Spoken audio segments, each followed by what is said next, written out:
that I introduce. It is with great pleasure that I'm going to introduce to you today Dr. Walter Tavares, who is an assistant professor in the Department of Health and Society, in the Department of Medicine, and the Institute for Health Policy Management and Evaluation at the University of Toronto. He is also a scientist at the Wilson Center for Health Professions Education Research. Dr. Tavares is an active member of the SCAC, which is a Simulation Education Advisory Committee in the Temedy Faculty of Medicine at the University of Toronto, and a researcher and faculty member at the Royal College of Physicians and Surgeons of Canada, where he leads faculty development on the advancement of simulation as an educational strategy. He was recently awarded the Canadian Association of Medical Education Certificate of Merit for contributions to medical education. His program of research focuses on health professions education, assessment, simulation, and continuing professional development. Thank you so much for being here today, Walter. My pleasure, Petal. Thank you for the invitation. Hi, everyone. Thanks for finding some time during your day, at the end of your day, maybe, to join us today. This is something that I've been thinking about for a little bit, and been working with some colleagues on that I'm happy to share with you, and really hope that you can help me think through it a bit more with some comments or some questions, or your input or your own expertise in this area or your own experiences. I do mention the Royal College of Physicians and Surgeons on here because some of the information that's on here is shared with them, and also they help the thinking on this topic as well. And then I just want to mention real quickly my colleagues, Dr. Marcia Clark, Dr. Laura Cook, Dominic Paquette, and Dr. Christian Fraser, who have all been part of the thinking around this particular topic over the last couple of years. So I'm talking about roads less traveled, simulation as a continuing professional development strategy. So the punchline is out early. We don't spend a lot of time thinking about how to promote simulation and continuing professional development strategy, but I'll take you through that. So no disclosures for me to share with you at this point.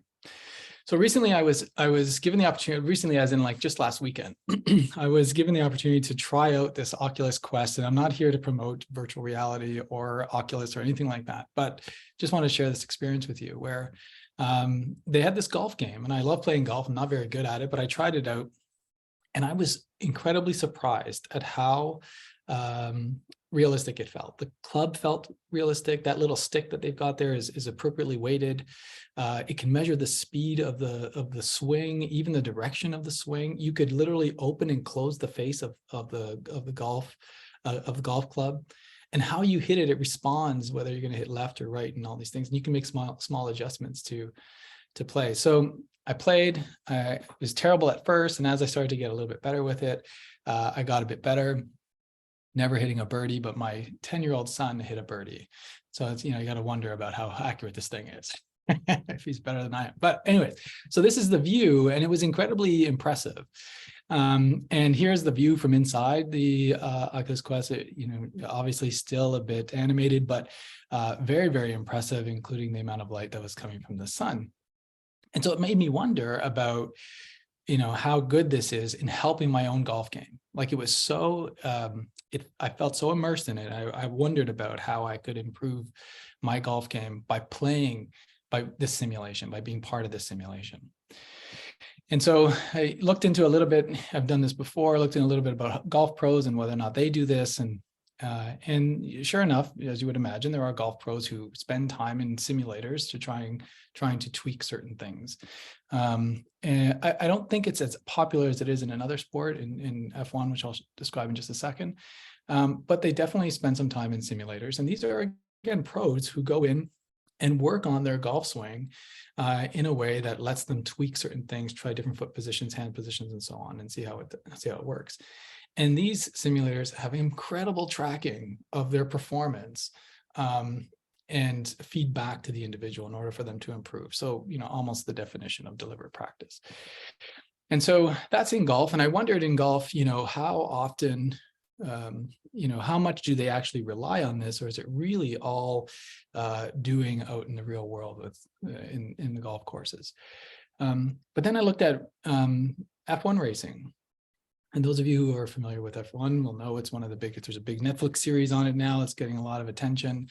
And they spend an incredible amount of time in driving simulators. And simulation is a massive, massive part of the performance enhancement strategy of these racing teams, including the race drivers. And so this is some of the view of the racing simulators, where you can see in the picture on the bottom what they're looking at. It's basically a camera angle, as if you were sitting in the simulator looking out. And they replicate these tracks with extreme precision. And then what they do is they adjust the cars, because there's all kinds of different setups you can do with these cars. And they run these cars and they put drivers in, and they try different setups to see if they can maximize the times on the cars. And then what they do is, after the fact, they check the correlation between the setups that they had and the performance on race day. And so again, this is an image of one of the driving simulators, and it talks about how many different sort of data points it can collect and how much realism there is in that steering wheel when they're managing it. So it's incredibly impressive, and these guys spend quite a bit of time in here. So this is one of the world's best, Lewis, who spends quite a bit of time in the simulators. And again, it's a very, very big part. It's an entire team that does all the simulation first, and they do it literally up to the first driving day. So and the thing about this is, these are pros. These are the top of the field who are spending time in these driving simulators, who's spending time in these golf simulators, trying to get a little bit better all the way through. And so that's probably not surprising. And it's not surprising, obviously, given the people that are here, that there's a lot of time spent, obviously, in simulation in healthcare as well. And so here's a picture from Marcia Clark, and you can see Marcia just off on the left there in her white coat, I believe, all the way to the left. She's the medical director for the simulation center. And what they're doing here in Calgary is preparing for a face transplant. And at that time, this was one of the first times that was being done. And so they had all these experts come in and perform this face transplant in simulation first. And so it was a very impressive simulation. There's Marcia Clark again in the background. And you can see they're cutting through bone here, and you can see the dust flying from the bone. And so they're doing this simulation, again, preparing. These are all expert surgeons who are getting ready for this this procedure and doing it in simulation first. Here they are again in their debrief, talking about the procedure that they just went through, and there's Marcia Clark again in the background. So there's this link, obviously, between continuing professional, and this is the part that I'm interested in. These pros, these experts who are leaning into simulation for practice. And this makes a lot of sense, because the proximity to clinical outcomes is extremely close, when you're talking about people in practice. So there's this book called The MVP Machine, and this group here, this book's about how to take people who are already experts and make them even better. How do we tweak, mostly pitching and batting, but they do some other things as well. And they're always looking at how they can improve the performance of the system. And so this company has this quote here that says, it all starts with an assessment, what you do well, what's holding you back, get a snapshot of exactly who you are as a hitter. At this moment in time, you have to understand how you move and what your approach is. Then they build a plan, and they try to get you better and better and better. And so they constantly work at improving people over time. And so here's a picture of one of their simulators where they have all these things that are basically measuring performance on the body of this pitcher. And they're basically measuring performance in order to try to improve, and they give them some tweaks in order to improve. And so we're seeing this, of course, at the youth and high school and college level, and this would be the equivalent of our undergraduate and graduate. So they're seeing this at the youth, high school, and graduate college for people who are trying to break in to this high level sport. But then it's also being used by a lot of the pros in the system. And so they're going to these simulations, these camps, these performance metrics to try to improve as well. And so imagine the same sort of thing, but we replaced, instead of saying hitter, we said clinician. Instead of saying, look to understand how you move, maybe it could be reasoning. Next we build a plan so you can get the most out of instead of training, it's simulation, and so on. Instead of testing, we do this at regular intervals. And instead of swinging, we're interested in abilities. And so the whole point here in these strategies is to try to improve performance in non-game situations, and then try to reveal those gaps. And of course, come up with external metrics for feedback and supporting those with feedback to support those tweaks and how they get there. So the point here is that pro athletes absolutely line up with these kinds of simulation strategies. And so there exists some sort of, I'll call it relationship. I use that term very loosely here and allow you to interpret that in the way that works for you.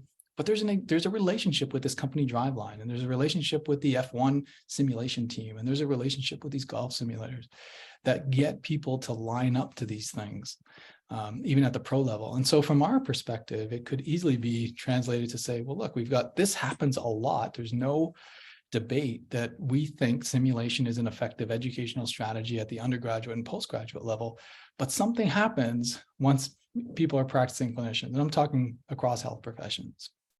Something happens there where suddenly maybe it's not as considered as an effective educational strategy once in the practice environment, once they've moved on from initial training. And so clinicians don't really line up for this simulation, for this environment. Only 23% of physicians who participate in maintenance certification identified simulation-based education as a useful CPD strategy. This is as recent as 2020. And so they're not lining up. They'll advocate for their students to participate in simulation because they believe it's an effective educational strategy, but then something happens when they get out there. So there's a disconnect between the education choices of practicing physicians and education events that produce the best outcomes, and we're not really sure why. So the whole point is really just to try to optimize performance outcomes. And so this is again, recognizing some of the people that are here today, the case for simulation is pretty obvious. And the work of Amitai Ziv very early on talked about this ethical imperative that we really, focus on simulation and advance it. And absolutely, the simulation community responded. Since 2003, there's been massive development in scholarly activity in journals, faculty development, technology, professional societies, conferences, dedicated fellowships. We have this all.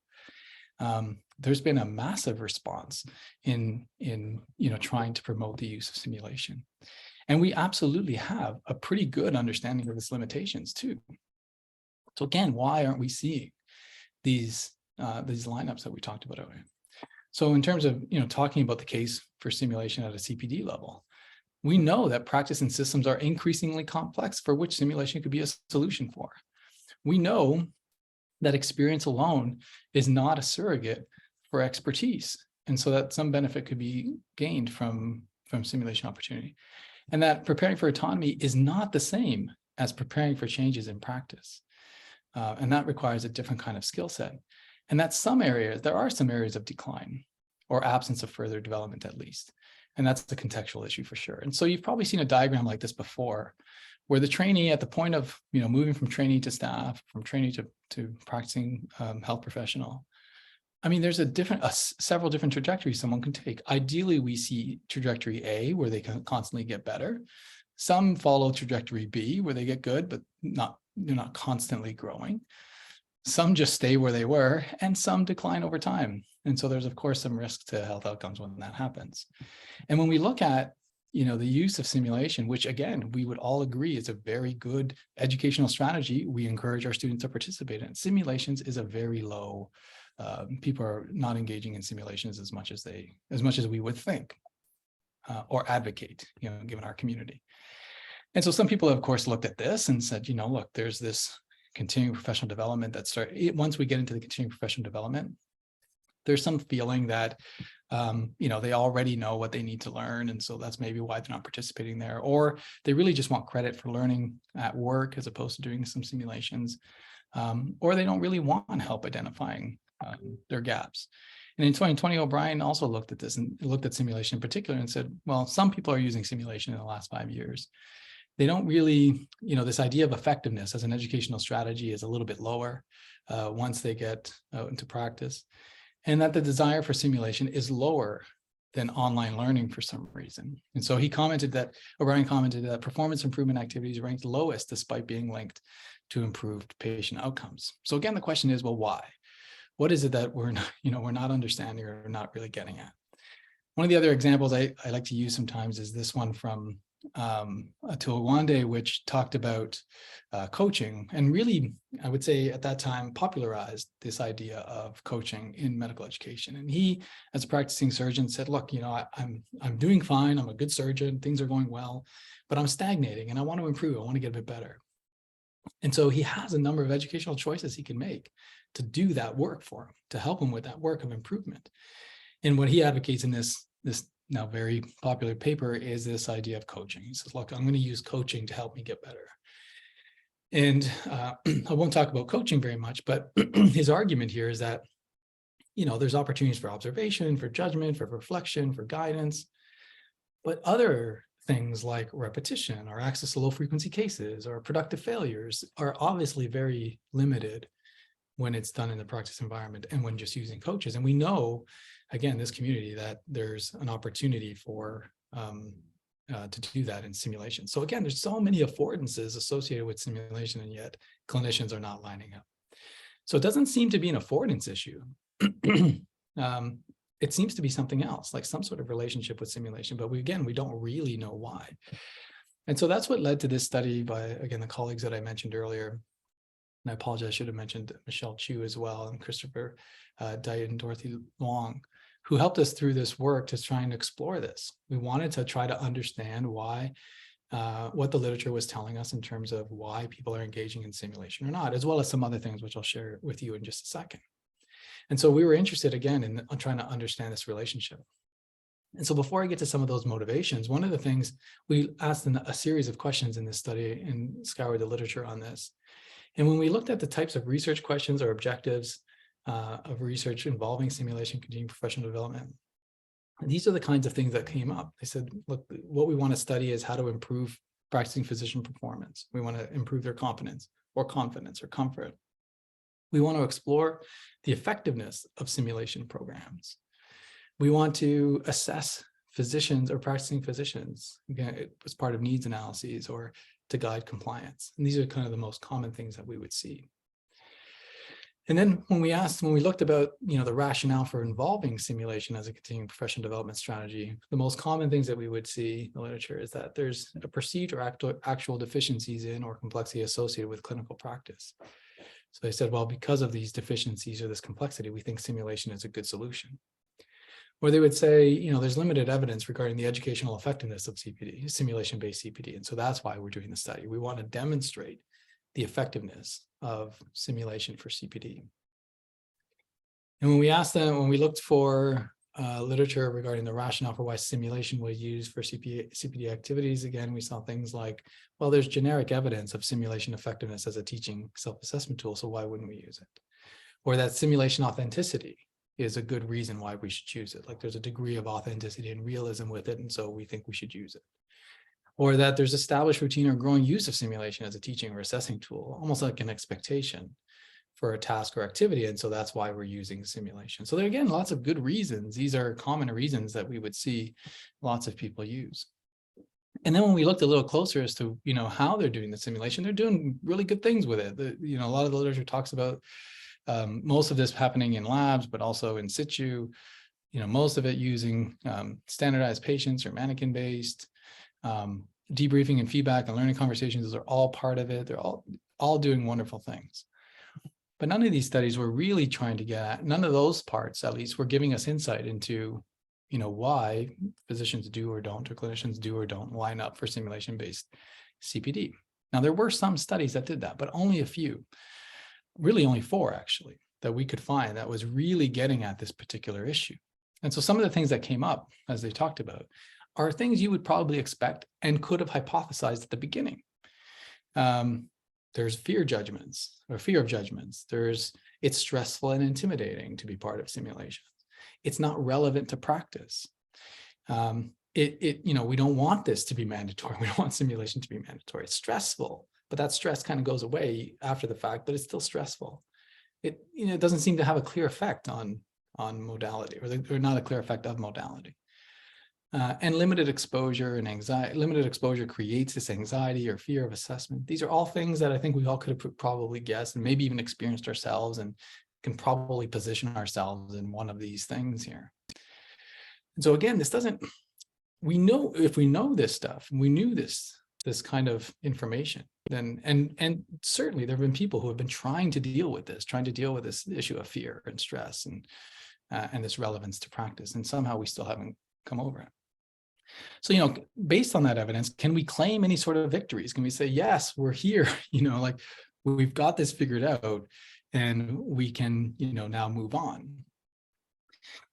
But we still, despite that limited evidence, we still don't have these lineups to simulation-based assessment. So I just want to take, or simulation-based CPD, I just want to take a moment to pause here and see if there are any thoughts from anyone about maybe things that aren't on this list as to why maybe, trying to answer this why question of whether people or why people aren't lining up for simulation as part of their CPD activities. Is there anything that's not in this list, maybe that you think should have been in this list? One that comes to my mind is protected time. So not only for physicians, but health professions as well, and especially with our HHR challenges. Definitely. Protected time. Yeah, even more Agnes so. stole my line. How dare you? Haven't seen you for a long time either. Anyway, so time is the problem. And I wonder, Walter, as you go on, maybe you can comment on nurses, because you talked a lot about physicians doing this, are not willing to do this. Nurses have limited time. At least for us, we have a bit of a carrot. I can claim category 3 points. It's worth a lot.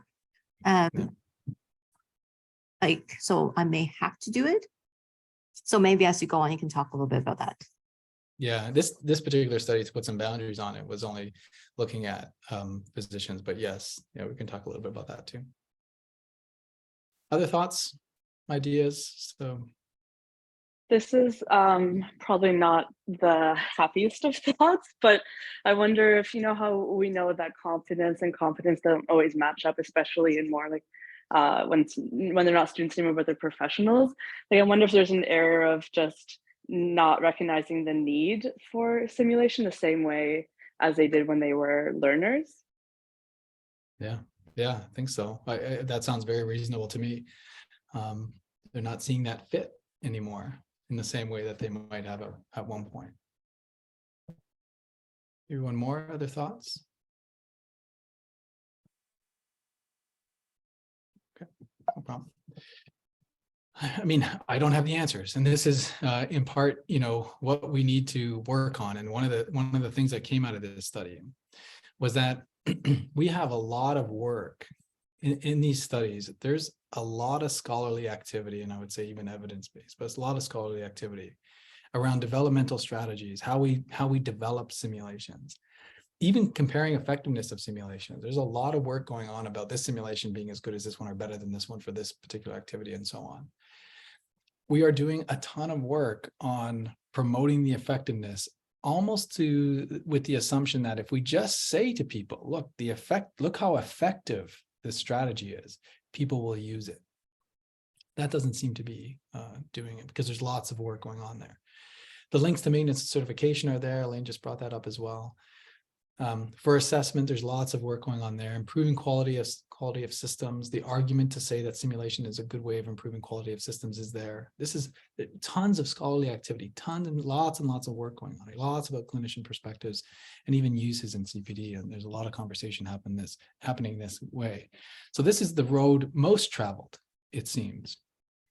And on the flip side, what we're seeing is a little less work happening on these topics, things about exploring habit, talking about accountability, this issue of resistance to spotlighting, threats to safety, evaluation apprehension, lack of authenticity or transferability, or an ineffective faculty base. We're seeing a lot less of an evidence-based and scholarly activity happening there, and it's not really helping us move forward. And so we see a lot on that road, very little on this road. And this is what we're thinking the literature needs to go. And so in that particular paper, we raised a couple of lessons for practice. We said first that empirical evidence on physicians' motivations to select simulation for CPD is very limited. There's very little research there to try to understand. And the word motivation is there, but really, I prefer to use the word relationship with simulation. We simply haven't fully understood that relationship well enough yet. So suggestions on how to improve simulation uptake for practicing clinicians are poorly supported by existing data. The second point was that existing studies aim to demonstrate either an improvement of physician performance with simulation-based CPD or the effectiveness of simulation. And these utility effectiveness type studies, we have plenty of them. I wouldn't go so far as to say there's a moratorium. We should put a moratorium on that. Definitely not. But we need to obviously supplement that with something more than just effectiveness and utility studies.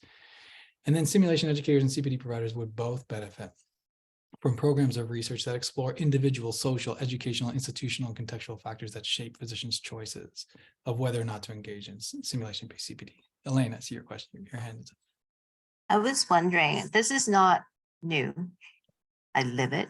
I wonder if now that does age have anything to do with it? Because simulation's been around since early 90s, but really is in the last 15 years or so, it's really taken off as almost routine in our medical education.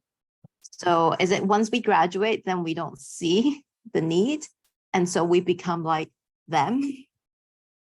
Or is there anything on that? Yeah, and that's the kind of research that I think we're lacking, is that we don't know what happens in that transition. We know, like, we talk to physicians about this, they'll say, or health professions, they'll say, look, the educational effectiveness of simulation is very good. But for me, in my practice, then there's this but, and then there's usually a few statements that follow that. Things like, the authenticity is an issue. It's not really helping me, it's not beneficial for me in this there's all these reasons why, and that's the claim, or I guess that's the spotlight we want to put on the educators and the researchers to try to understand that, so that we can create that same level of lineup that we see in F1, for example, or that same level of investment that we see in F1, for example, or in other places. Of course, the motivations are very different. There's millions of dollars at stake in F1. So, of course, there's some clear arguments as to why it's so popular there. But the point being, what do we deal with it here? So now, in thinking about the value of getting at why, I just provide some examples of this. So here was a study by TJ at the Wilson Center, who was looking at this concept of entrustment, and he was trying to understand entrustment in these different contexts between simulation and workplace assessment. And so he was trying to optimize assessment and recognize that there were requirements for entrustment decisions shift when comparing work and simulation context. And what he was finding is that most of these these clinicians, when they're assessing people in simulation, is that they're not trusting simulation as an authentic representation of performance, and that's problematic. And so that provides a little bit of insight, doesn't it, about saying, well, okay, so we have this trust issue, there's this representation issue, so let's talk a little bit about that. He also said that there was some construct under representation. In other words, the simulation is not adequately, again, capturing what it means to practice. When I'm already a practicing clinician, simulation is not helping me understand that really well. And that sim has a unique role, and that's for rare cases and maybe complementary and more relaxed opportunities and, the role of harm, but it has a unique role. And maybe it needs to stay in that unique role as opposed to trying to do something more in CPD that it often can't. And so my point there is saying that, with TJ, what he was revealing is these unique perspectives about simulation that was contributing to how we do entrustment assessments in that context. Now, many of you be familiar with Watling's work and learning, and what he talked about there, again, trying to understand why, studies that are looking at why. Here he was trying to optimize educational strategies, and he was looking at how context shifts learners' preferences on feedback. And so to try to understand feedback a little bit further, he was getting at the why, like what's happening in these two different contexts. And so he compared medical learners to music learners and found very different cultures that are shifting the way feedback exists. And so is there something about, in terms of the behaviors of the learners, what do they seek? What do they value? How do they present themselves in the context of feedback? And that these two environments, these two cultures are very different, and that results in their different behaviors by these particular learners. So he was trying to understand that. And by asking that question, why, it provided really, really interesting insights in terms of how people behave when it comes to seeking feedback in different cultures, where in medical context, he talks about how learners often try to hide their performance gaps, where in music, for example, they're really interested in revealing any things that they don't know so that they can improve a little bit more. And we see that in sports as well. And then, of course, was the example that I gave earlier about Atulagwande. And here, same thing. They were trying to understand this particular educational strategy in a surgical environment. And in this case, they were trying to optimize CPD strategies and they used coaching as an educational strategy, but found in this context that it was unsuccessful. And what was really great about this study is they started to explore why. And what they found when they were considering coaching in the context of a surgical environment, they said that there was when they introduced coaches into the surgical environment, there was a concern about perception of fit, or they were trying to, they were demonstrating that once there was a coach in the surgical environment, that it might lead to perceptions of incompetence, that having somebody else there monitoring and watching and commenting might give the team perceptions that the person being coached is not quite competent. And so there was concerns about that. And so the coaching in that context didn't really work because of these threats to image, these threats to credibility, these threats to autonomy and authority. And so they really investigated, again, why is this educational strategy not working? And then was able to overcome that in different ways or in different places, or recognize that maybe it doesn't fit there. So then what to do? So we have some of these examples of people investigating why in different contexts and gaining interesting insights. So I guess one of the questions becomes, well, what do we do with lifelong learning and with simulation? And so again, this isn't entirely new. McGahey, for example, talked about this in 2009 and said, look, for practicing clinicians, we need to quote unquote tackle sources of cultural resistance to its adoption. We need to understand what is happening in these cultural environments in order to have it fully integrated there. So links to simulation, and we need to somehow find this link between simulation and CPD. And so to do that, I think we need to shift to something more conceptually distinct from educational mechanisms or utility or provisions. In other words, again, not to take away from studies that are looking at educational mechanisms or utility, but we need to sort of branch out from there and really understand this link. So we need to complement these studies with educational theories, with those emphasizing individual experiences, relationships within community and social context. We really need to understand the context in which simulation exists here to determine whether or not we need to take a different strategy. If it's just educational effectiveness that we focus on, then we might be, again, missing the boat here. And we really need to understand these personal and social issues. Now, like I said, people are starting to do this. So Stella Yang and her group did a study on epistemological safety and said, look, these should be safe environments, but there are signals that we are producing, unintentional signals that suggest maybe it's not as safe as it could be. We can use, for example, implicit theories of intelligence, where it talks about, growth and performance orientations and the things that tip people in one direction or another. We can use self-determination theory to understand people's autonomy and relatedness of simulation and how it exists for their development and how it aligns with those different views. We can use the theory of planned behavior to understand how people behave with regards to simulation for CPD. Identity theory, these are all just examples of theoretical perspectives that we haven't seen yet really in the simulation and CPD community, to try to study the connection between simulation and CPD, I should say, to try to understand these. And these are all different ways that we could really try to get at these understanding of why people don't line up. So we have a responsibility to probe the psychological, the social, the professional, cultural factors that shape the lived experiences of practitioners and their relationships with simulation. And so the idea is that hopefully we can get, again, this connection to people, clinicians in practice, really leveraging simulation. So with that, I would just simply end by saying, look, we know, and again, engage you in some conversation about this, we know plenty about this road. And that's the educational effectiveness and utility. And I would say that we know this road a little bit less.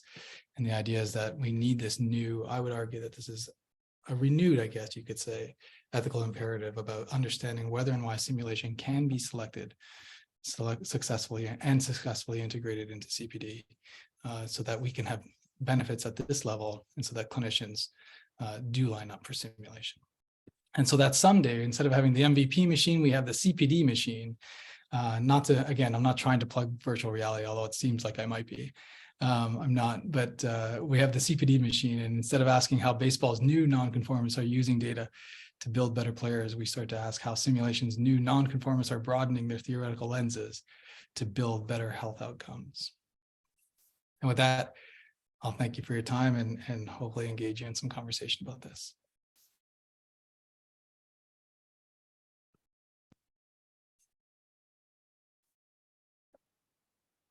All right. Thank you, Jonathan. Thanks for coming. Oh, can't hear you. I think you're muted. I'll keep an eye on the chat for you, Walter. Oh, You thank you. Sorry about that. Yeah, thanks for the great talk. Something that's dear to my heart. I'm the lead for simulation for pediatric emergency at Sick Kids. Hi, Elaine. We introduced a mandatory CBME program for PEM faculty in 2016. I think we're in our 7th year now. And we have 2 published articles, one that just actually came out. The first one was a descriptive innovation paper, and then the second was the impact at level 1 and 3 of Kirkpatrick's hierarchy. And we're just in the process of our 3rd phase, which is on mastery, and going from competency to mastery. And then ultimately, my goal is to have a national simulation program for PEM emergency faculty. So it is mandatory, and I have a bias that that's, in fact, one of the only ways that it's going to succeed. And even then, it's a struggle a bit. But we have 30 to 40 faculty who are completing both procedural POCUS and resuscitation training each year. And so we run four half-day courses per year, and we use asynchronous learning prior, and we try to set things up for success. And that's one of the reasons why people really enjoy the course. We use deliberate practice, and you have multiple attempts to reach the competency goals with respect to procedural and POCUS training. And then we do a stop pause type of debriefing for resuscitation, and then a complete run through in order to reach competency and resuscitation training. And it's for the same reasons that you highlighted sort of at the beginning, that MOC doesn't quite hit it. A lot of the courses that we deliver, traditional advanced life support courses and so forth, don't really address some of the key skills that are relevant to our discipline. And even though we run a lot of in situ simulation, when you do the math and see how many times each person does them per year, and the fact that we've got 16 different cases, you're only going to get 1 or 2 cases per year. And that's not enough to maintain competency in a number of halo type scenarios. So it's been extremely well received. It is a lot of work, and I'm very fortunate that I have a lot of resource. I'm a resource rich, I guess, person, both with respect to our Learning Institute, as well as I have a number of simulation educators that other programs would struggle with. But I have leadership support, and they think this is an incredibly important part of our ongoing CPD. And it's funny because I have a slide that's almost identical to yours. I stole it from the Royal College with the EPAs, and the ones that keep going over time, and then I have ones that go like this over time. Yeah. So it was nice to see. But happy to share any info. And Yeah. I think this is such an important topic. We spend so much time with 5 years of training, and then we kind of let it all dissipate or just self-directed after that. So thanks for the great talk, and really enjoying the conversation. I wonder if I can get you to elaborate a bit. So obviously you're doing a lot of this on the front line and engaging lots of different people in it, and clearly it must be perceived as effective for people to do it, and for leadership to get behind it, and so on, and to get the resources that you talked about. One of the things that you brought up, I wondered if your team is unpacking that issue of saying, look, we have to make it mandatory for people to come, and trying to understand that piece of, why, if it's so educationally effective, we know that, Do we need to do that step? Do we need to take that step? And why aren't we, what are we missing in order, not you in your particular program, but we as a simulation community, what are we missing that means we have to take that kind of a step? Have you guys talked about that or thought about that?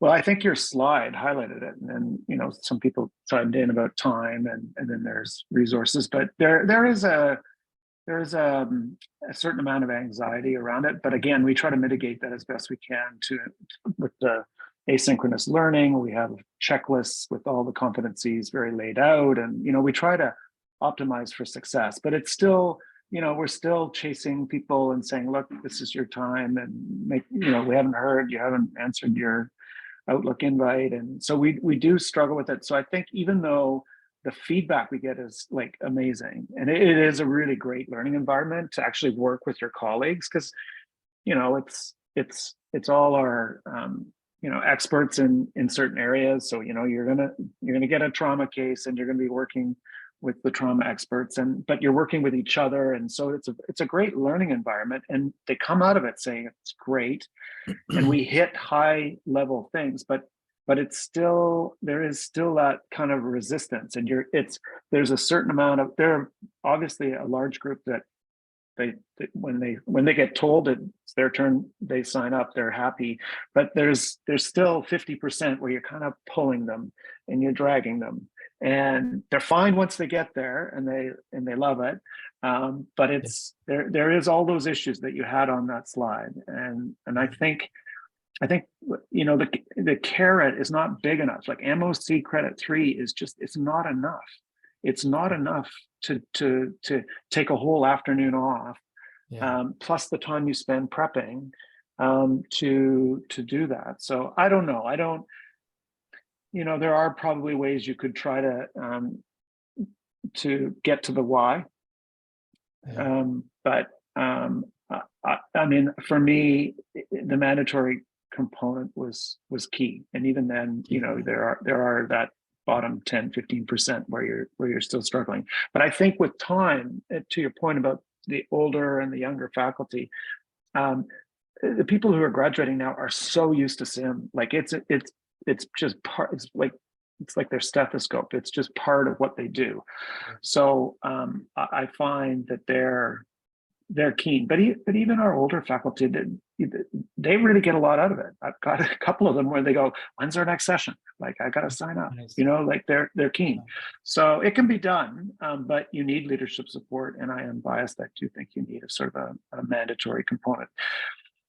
Yeah, thanks for that. I mean, I'd love to talk to you more about it. And I feel like so that example I gave, and I see your hand there, Agnes, I'll just be there in a second. The example that with Dr. Marsha Clark in Calgary with that face transplant, I think they tapped in, you know, there was a lot of, that came from them. That came from the clinicians going down to the Sim Center and saying, hey, can you build a simulation for us for this case?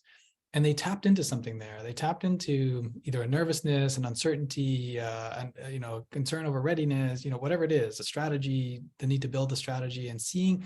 But the point is that they saw simulation as the solution, and then went down there and said, help us with this solution. And that's the contrast I was trying to make with Atul Gawande, is to say, he didn't see the solution. It's not fair to put words in his mouth, but just for argument's sake, the solution for him was coaching, not sim.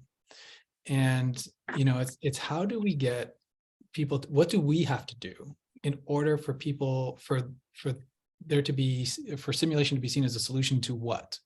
A solution to why, you know, those kinds of things. So that's the thing I think we're missing. And I think in what we've been doing in the short trajectory of simulation activity, like Elaine was saying, it's relatively new, is really focusing on effectiveness and saying, look at the educational effectiveness. Look, simulation, you will learn. And I think we're just missing that other part that seems to be, you know, why is it not a solution? Agnes?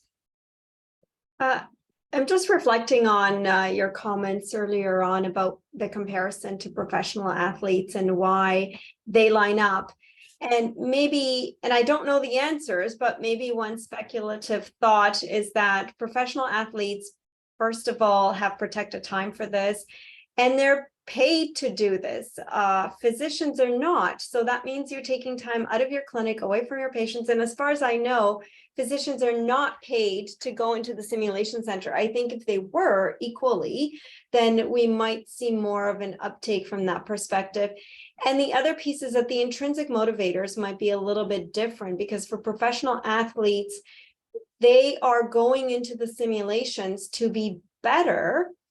The outcome of being better is better pay, playing on a better team. Like if you're a golfer, you're now doing the tour and the circuit, or you're a better football player. If you're a physician going into a simulation, is that as obvious of an intrinsic motivator as it would be for a professional athlete? So of course, I'm pro simulation. Everyone knows. It's just some reflections on that comparison. Yeah, I agree entirely. And every time I talk about that, that's often the response too. And the point is not to say that our motivators need to be the same. They can't be. They're not. There never will be. The point is to say that there's something that those individuals believe that simulation is a solution to an issue for them. So yes, there's all these other contextual issues that make, F1, for example, they make millions if they do well on the track. And so they're going to try to find every possible solution. But they would not use simulation if they didn't believe it was an adequate strategy for X. And so the Atul Gawande example again is to say, it might have been his second choice, but it wasn't his first choice. And so what is it that we have to do in order for that? Is it just simply educating people to say, look how good and effective simulation is? Or is it something else that we haven't quite figured out? And all those, that list of potential theoretical frameworks that could help to explore this might be a way to go, and it's just, my point is saying that in education, we do study things from a lot of different perspectives. And I don't think we've done the same here yet. And so it's really broadening out the kinds of ways that we explore simulation, particularly in CPD, that's going to help us never replicate the time issue or the money issue, but we might be able to address some other issues. Elaine? I was amused by what Agnes says. It totally makes sense. But then how if something's a bit rare, you have to pay for it. If it's like free, then who cares? But if you have to pay money to do it, then you think, oh my God, this $100 sandwich must be really good. As opposed to it's a free sandwich. Anyways, the other thought I have is actually maybe it's our culture, which we never really changed in medical education. I was thinking about that the other day. What we teach, you should engage people in active learning. That's the biggest bang for your buck. You should study before you come to these things. You should do this think, pair, share. You should do these small groups and interactive things. We hate that so much. We want to sit back, you talk, I listen, drink my coffee, and then I get, and that's nice. That's what we do in rounds. That's our lives. So I don't know if this pushing people to active learning is hard. I don't know how to change that though.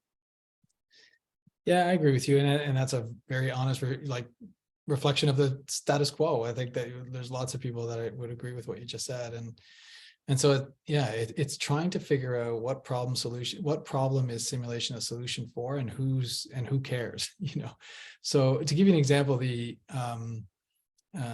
another context, we tapped into, and I'll use the word loosely here, we tapped into the anxieties of people when it came to practice. This was in a paramedic context where people felt nervous about certain calls that they hadn't seen in a long time, and just made the sim lab available to them.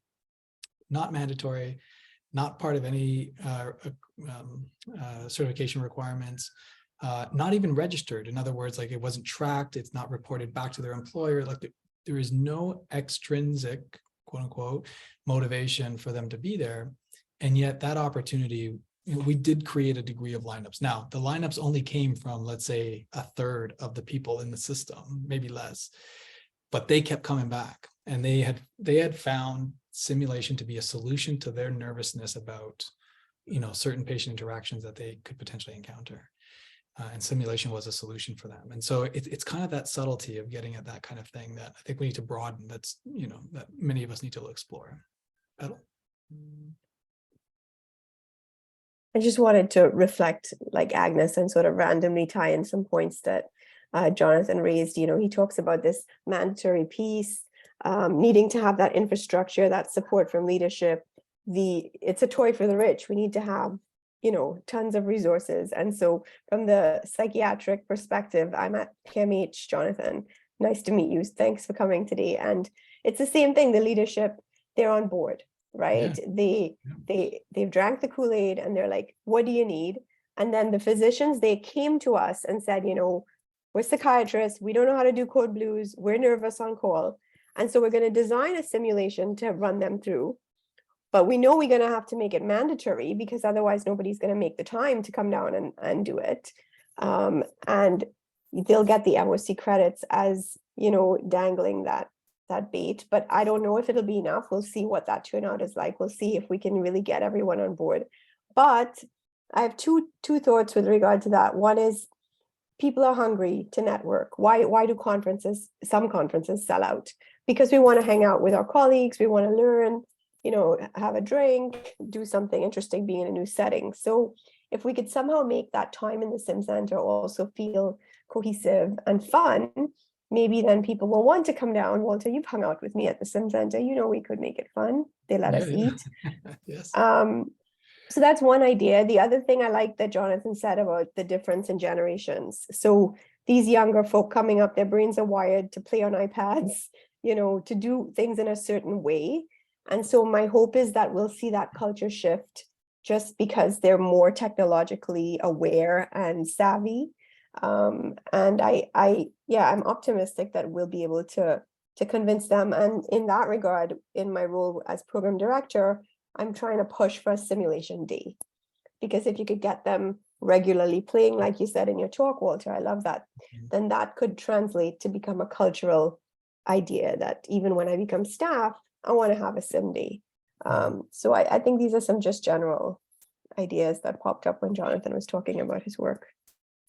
Yeah, and I love that. And I think, you know, what I'm hoping in sharing this this paper and this having this conversation, what I'm hoping happens is, in addition to educational effectiveness studies, utility studies, demonstrations of learning studies, that we broaden those.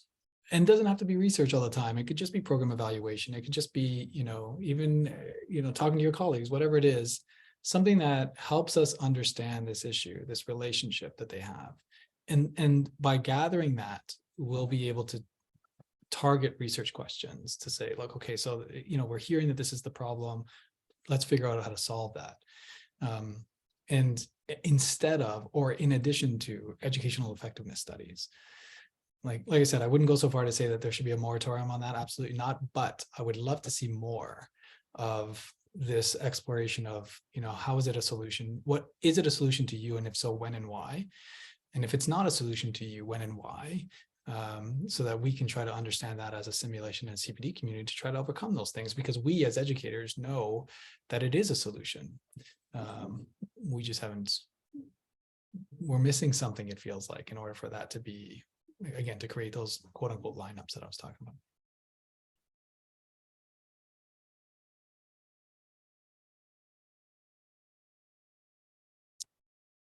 Well, I think unless there's anything else, I'll pass it back over to you, Petal, and thank you all for joining me today. And hopefully we can have more. There's a good community here, so I'm hoping we can have more conversation about that. Oh, we got one more question from T. Gordon. Hi, sorry, took me a moment to figure out where the raise the hand button was for a moment there. Tucker, also from the CAMH Simulation Center. And I just sort of had a question building off of what you were saying, Petal, around like people having fun and other stuff, and the culture shift. And I'm just sort of curious because I know some people here work a lot more with people who are still in their student stage, whereas I tend to more work with like practicing clinicians. Not always, but I'm just sort of curious, has the culture, what role does the culture or historical culture of like medical training do you think sort of impact people's interest? And to just give sort of a few examples, I've heard that I'm not a clinician, but I've heard things like from the doctor physician field, like see one, do one, teach one. And then also some people's experiences with simulation were limited to things like OSCEs. And so I guess, yeah, where I'm going is like, because we're still always going to be operating in the greater medical culture. And I'm just sort of curious what your thoughts might be about those earlier stages and changes there, now that we have like the competency by design and stuff, for maybe making people more open for continuous development and growth, or if you don't see there being any potential influence. It's such a good question. So you pick up on two things that I think I caught there. One is the issue of culture. So definitely, and the reason why I bring up Watling's paper is because he looked at culture in related to feedback. And so I was trying to make the point of saying, maybe we need to do something about culture or understanding culture with regards to simulation. And so absolutely, the culture piece is one. The second point I think you brought up that is worth looking at is the continuum.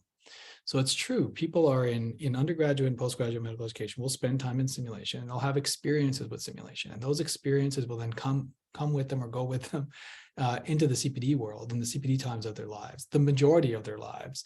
And they'll carry those things over. So we're doing a similar look with regards to assessment. How does assessment exist in the UGME and PGME side?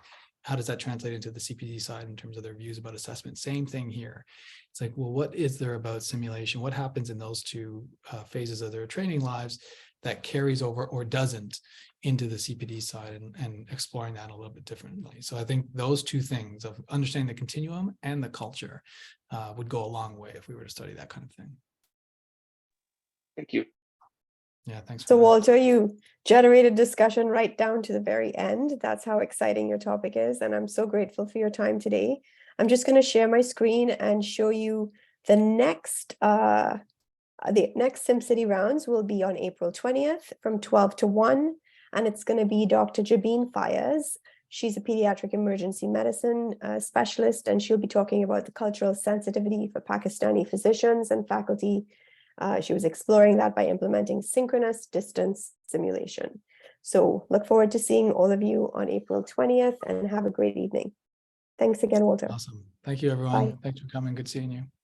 Thank you. Hi, Petal. Thanks for the invite. Bye. Yeah, bye.